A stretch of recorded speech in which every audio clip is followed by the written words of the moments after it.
Un Airbus A300 despegaba en una mañana tranquila, desde el aeropuerto John F. Kennedy, con 260 personas a bordo.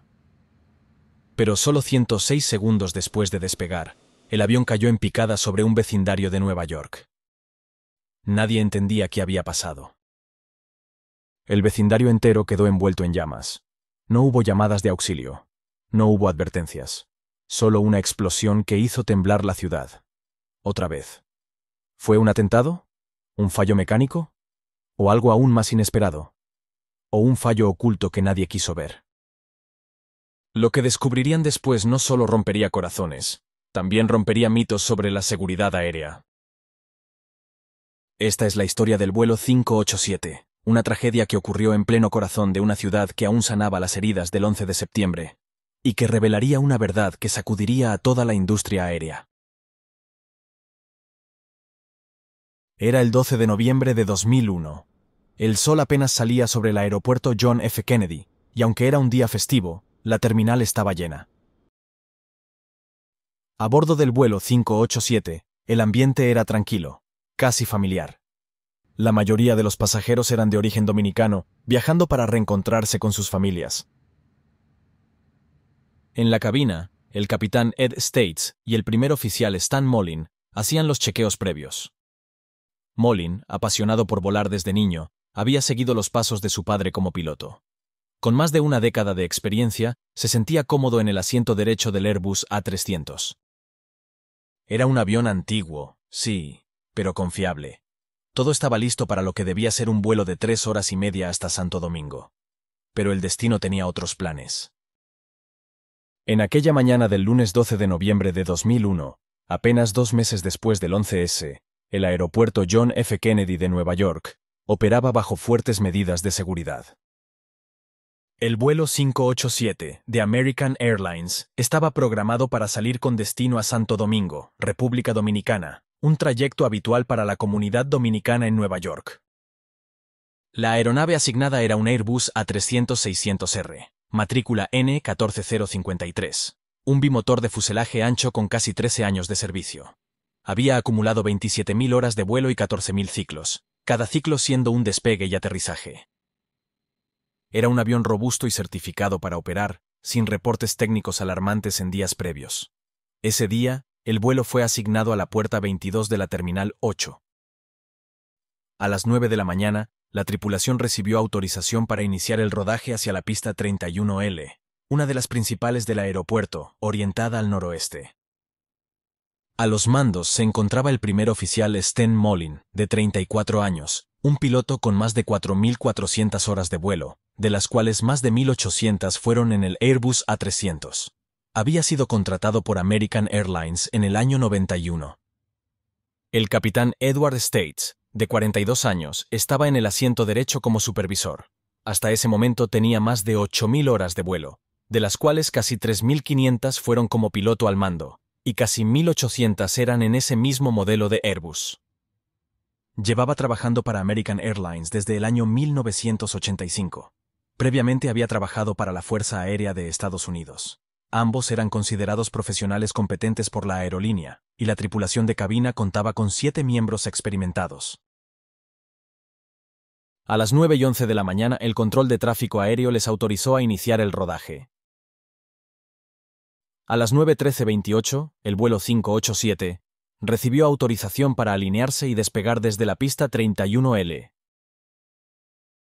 Delante de ellos, un gigantesco Boeing 747 de Japan Airlines, el vuelo 47, acababa de despegar.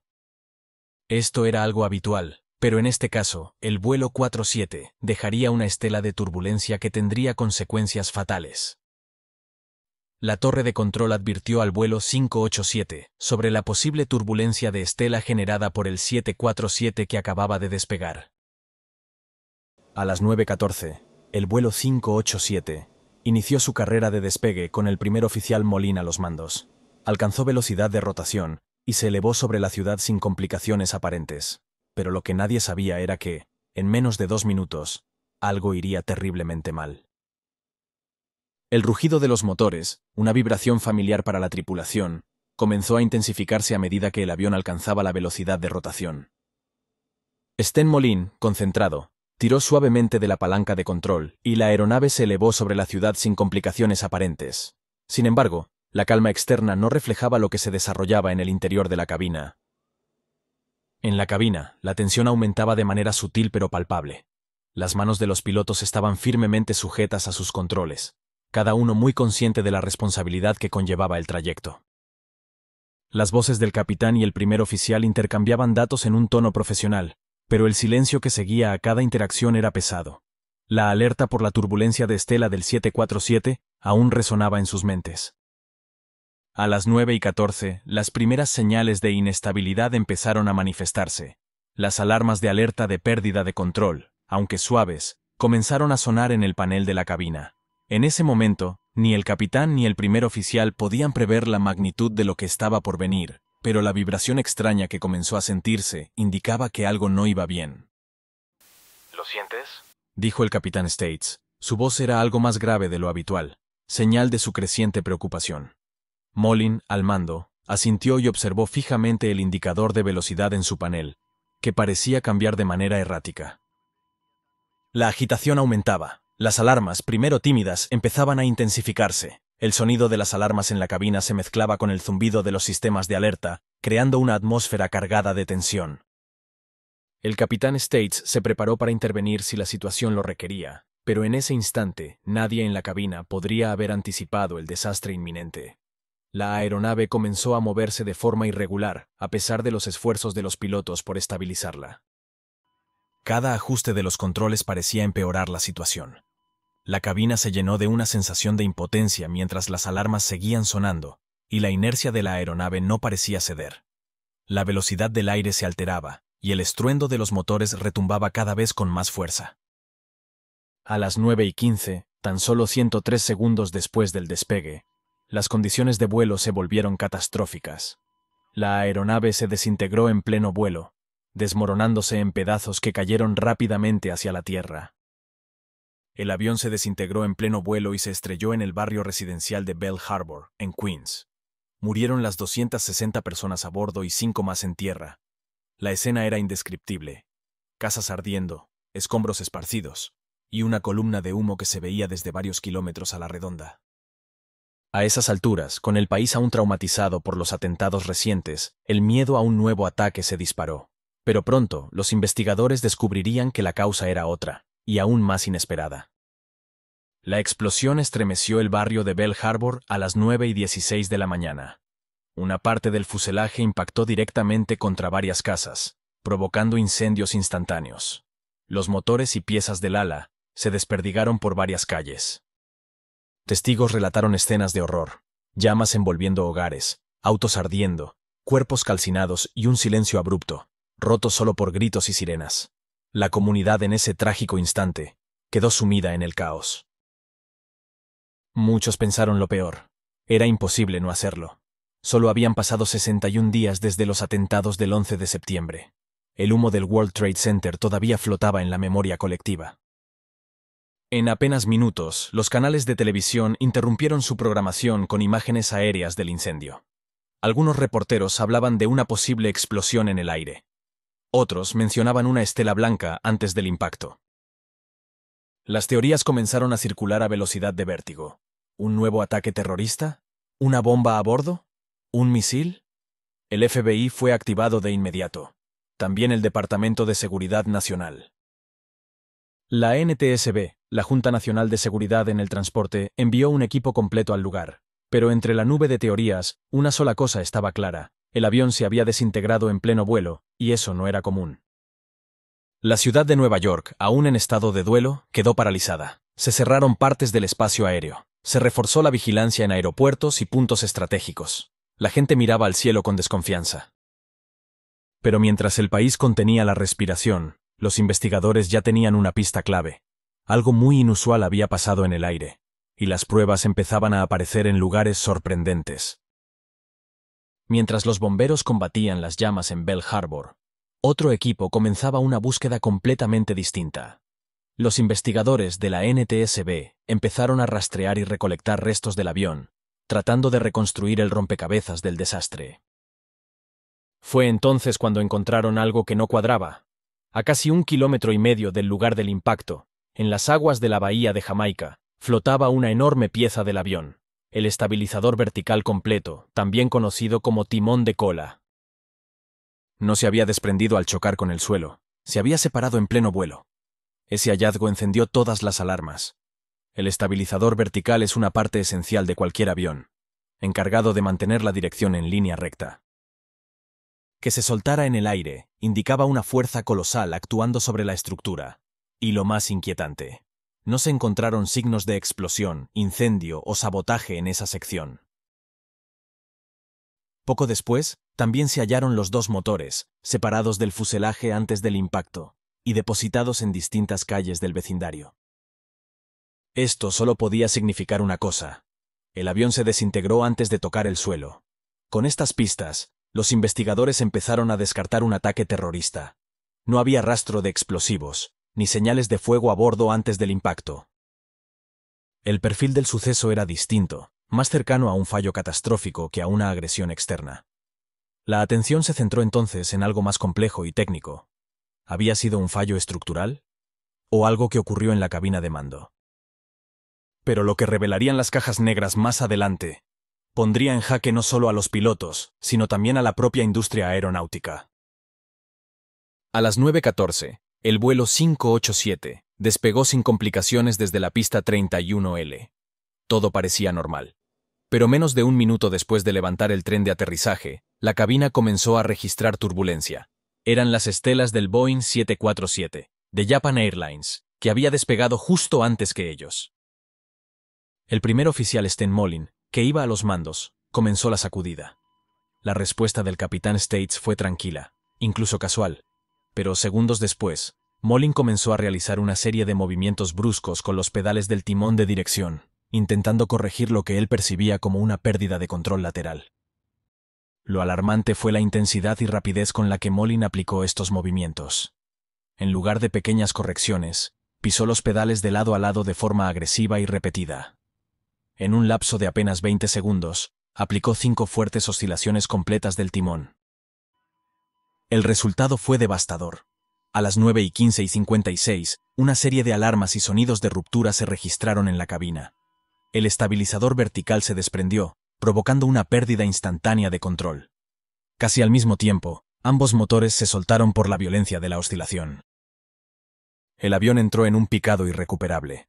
El último registro en la grabadora de voces fue un grito ahogado del capitán States. Duró solo 96 segundos desde el despegue hasta el final.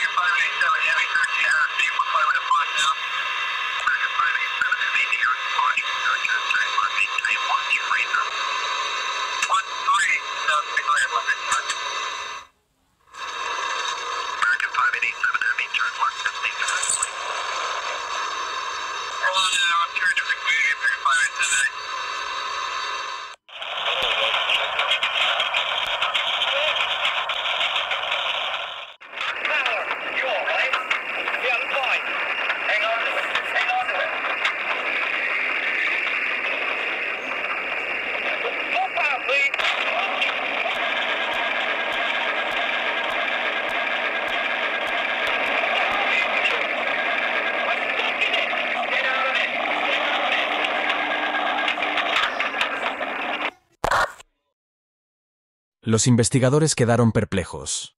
¿Cómo era posible que un piloto con formación de alto nivel provocara la destrucción del avión solo con el timón de dirección? ¿Era un error de juicio?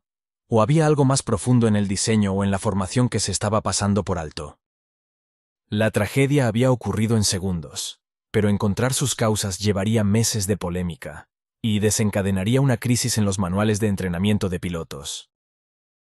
A medida que la investigación avanzaba, el foco se desplazó del cielo al suelo, concretamente, al diseño del Airbus A300 y al tipo de formación que American Airlines estaba ofreciendo a sus pilotos. El informe de la NTSB reveló algo que dejó helados a muchos expertos.